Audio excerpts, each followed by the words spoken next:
এবং আজকে সহযোগিতার হাত বাড়িয়ে দিয়েছেন। এবং এই রাস্তাটি হলে এই হাকিমপুর অর্থাৎ হিলি বন্দরের কার্যক্রম আরো ব্যাপক প্রসার লাভ করবে।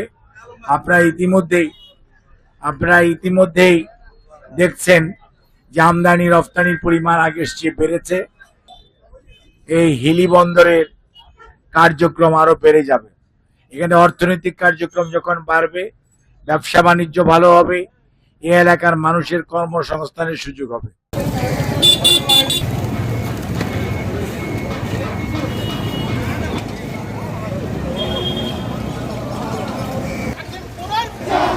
আমি আছে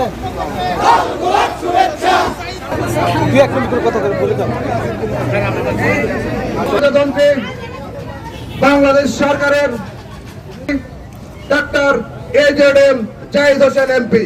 এই স্পিকারের কি হইছে? সাউন্ড দাও।